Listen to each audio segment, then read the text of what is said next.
Hello friends and my dear students, welcome back to my YouTube channel.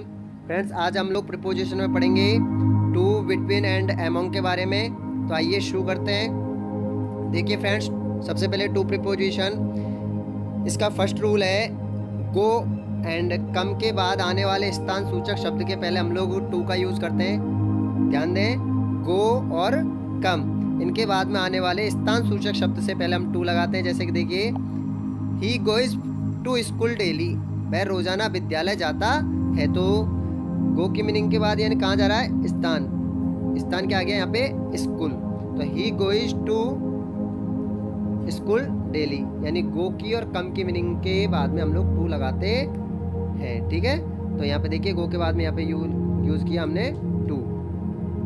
He has gone to Delhi, वह दिल्ली गया है, वह दिल्ली गया है। तो यहाँ पे हम लोग देखिए गो की थर्ड फॉर्म है ये, गो वेंट गॉन। तो गॉन थर्ड फॉर्म है, तो इसके बाद हमने क्या यूज़ किया? तो यानी ये मान लीजिए कम की और गो की मीनिंग के बाद हम लोग क्या लगाते हैं? टू लगाते हैं। ठीक है, नेक्स्ट देखिए। अब जिस समय तक, फोकस कर रहा हूँ मैं तक पे, आपने फ्रॉम में पढ़ा था जिस समय से, और अब पढ़ रहे हो जिस समय तक कोई कार्य होता है उस समय से पूर्व हम लोग टू का यूज करते हैं। देखिए इसका example, he works from morning to evening. ये मैंने आपको फ्रॉम में बताया था और यहाँ पे मैंने समझाने के लिए फिर से उन्हीं एग्जांपल को रिपीट किया है। He works from morning to evening, तो वह सुबह से शाम तक कार्य करता है। तो यहाँ पे देखिए, वहाँ मैंने आपको बताया था फ्रॉम का यूज, तो मैंने वहाँ फ्रॉम के नीचे अंडरलाइन किया था। तो वह सुबह से शाम तक कार्य करता है। तो कब तक कार्य कर रहा है? शाम तक। तो जिस समय तक कार्य करता है उससे पहले हम लोग लगाते हैं टू, शाम तक। Next example, my school runs from 8 AM to 3 PM। मेरा विद्यालय सुबह 8 बजे से शाम को 3 बजे तक चलता है। मेरा विद्यालय सुबह 8 बजे से शाम को 3 बजे तक चलता है। तो कब तक चलता है? तक, 3 बजे तक। तो यहाँ पे हम लोग क्या यूज करेंगे? टू का यूज करेंगे। एक और एग्जांपल देखिए, ये मैंने आपको बता दिया। नेक्स्ट रूल देखिए इसका, जिस स्थान तक कोई वस्तु या व्यक्ति पहुंचता है। ध्यान दें, जिस स्थान तक, यहाँ पे यानी तक होना, फ्रॉम में से चलता है और इसमें तक चलता है। तो this bus goes from Gangapur city to Sawai Madhopur. This bus goes from Gangapur city to Sawai Madhopur. यह बस गंगापुर सिटी से सवाई माधोपुर तक जाती है। तो देखिए कहाँ से शुरू होती है ये? गंगापुर सिटी। तो मैंने आपको फ्रॉम का यूज बताया था, वहाँ पे जहाँ से चलती है तो वहाँ फ्रॉम लगाते हैं। जहाँ तक जाती है उससे आगे हम लगाते हैं टू। तो कहाँ तक जा रही है ये? सवाई माधोपुर तक। कहाँ तक जा रही है? सवाई माधोपुर तक जा रही है, इसलिए हम लोग यहाँ सवाई माधोपुर से आगे क्या लगाएंगे? टू लगाएंगे। He is going from Kota to Jaipur.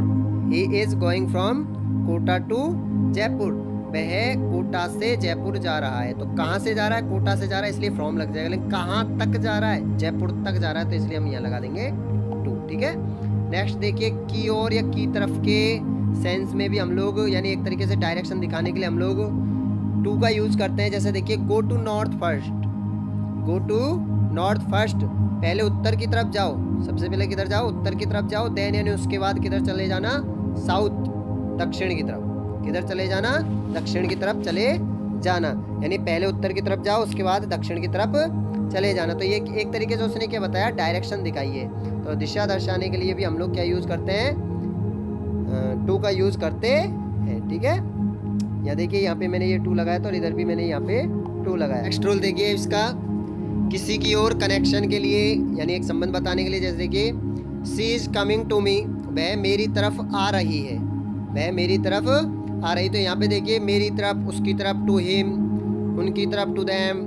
ठीक है, हमारी तरफ टू अस। इस तरीके के सेंटेंस में, यानी एक तरीके से यहाँ पे फर्स्ट रूल भी मैंने जो आपको बताया था, कम की और गो की मीनिंग के बाद टू का यूज होता है। तो she is coming to me, वह मेरी तरफ आ रही है। तो कनेक्शन बता रहा है, यानी उसका मुझसे कनेक्शन है। तो यहाँ पे क्या बता दिया? To. Throw the wall to me, wall को मेरी तरफ फेंको। वॉल को मेरी तरफ फेंको। तो यहाँ पे देखिए, मेरी तरफ के लिए हम लोग टू का यूज करेंगे। कई बार इनमें टूवर्ड्स का यूज भी होता है फ्रेंड्स। नेक्स्ट देखिए इसका रूल, इन्फिनेटिव वर्ब के पहले हम लोग टू का यूज करते हैं। इन्फिनेटिव वर्ब देखिए आप लोग, I want two by A pencil, मैं एक पेंसिल खरीदना चाहता हूँ, यानी जब सेंटेंस में दो वर्ब दे रखी हो, कितनी वर्ब दे रखी हो सेंटेंस में, दो वर्ब दे रखी हो, तो जो सेकंड वाली वर्ब होगी वो हमारी इन्फिनेटिव वर्ब होगी।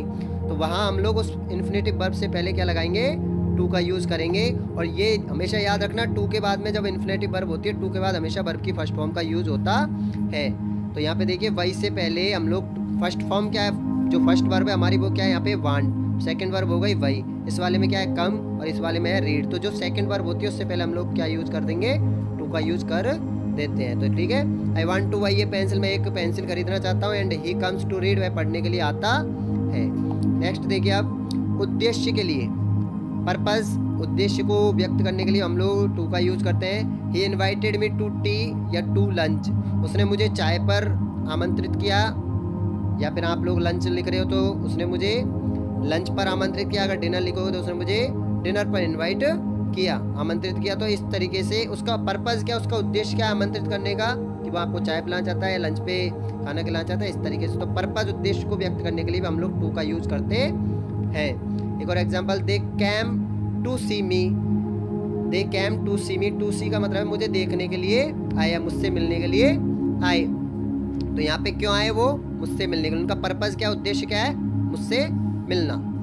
नेक्स्ट देखिए इसका रूल, अधिक पसंद करना, दो वस्तुओं में से, दो तरल चीज़ों में से, पदार्थों में से, या दो बातों में जब किसी एक को प्राथमिकता देनी हो, अधिक पसंद करने की बात चले, तो आप लोग किसका यूज़ करोगे, टू का यूज़ करोगे। जैसे कि I prefer English to math, यानी मैं गणित की अपेक्षा अंग्रेजी को ज़्यादा पसंद करता हूँ। प्रेफर, इंग्लिश टू मैथ का मतलब है गणित की अपेक्षा अंग्रेजी को ज़्यादा पसंद करता हूँ।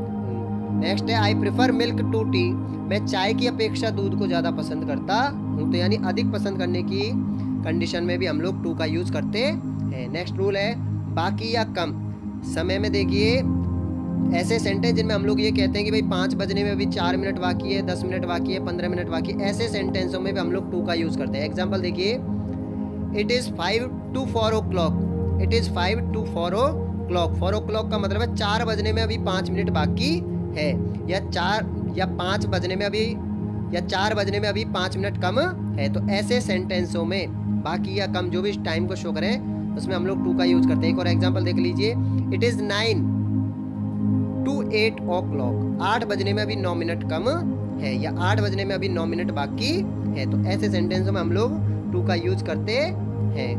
अब देखिए फ्रेंड्स, अभी आपने टू का यूज़ किया, नेक्स्ट है आप लोगों के बिटवीन, बिटवीन और एमोंग, ये दोनों भी अभी पढ़ाऊँ मैं आपको।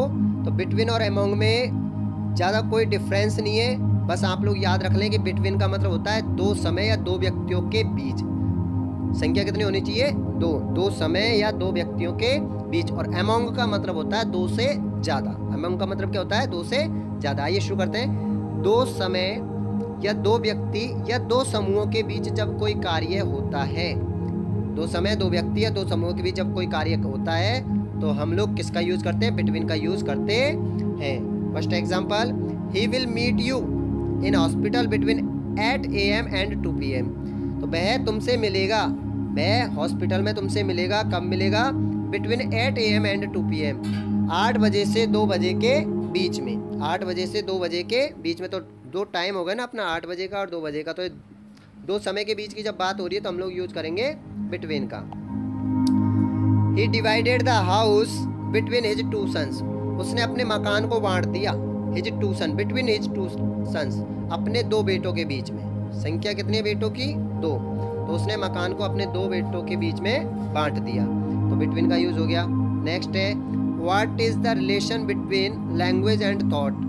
क्वेश्चन एक तरीके से, what is the relation between language and thought, यानी भाषा और विचारों में क्या संबंध है, भाषा और विचारों में क्या संबंध है। तो कितनों की संबंध दर्शा रहा है ये, 2 का, एक तो भाषा हो गई और एक हो गया हमारा विचार। Rohan is sleeping between Sonu and Monu, Rohan Sonu और मोनू के बीच में सो रहा है। तो कितनों के बीच में, 2 के बीच में, सोनू और मोनू के बीच में। तो ये हुआ फ्रेंड्स बिटवीन का प्रयोग। नेक्स्ट है हमारा एमोंग या एमोंगेस्ट। एमोंगेस्ट का यूज़ आजकल कम बंद हो गया लगभग। एमोंग के बारे में पढ़िए, दोनों का मतलब एक ही है, 2 से अधिक के बीच में। देखिए बिटवीन का मतलब पढ़ा था आपने, 2, सिर्फ 2 के बीच में, और यहाँ इसका मतलब होगा 2 से अधिक के बीच में व्यक्ति या वस्तु कुछ भी हो सकते हैं वो।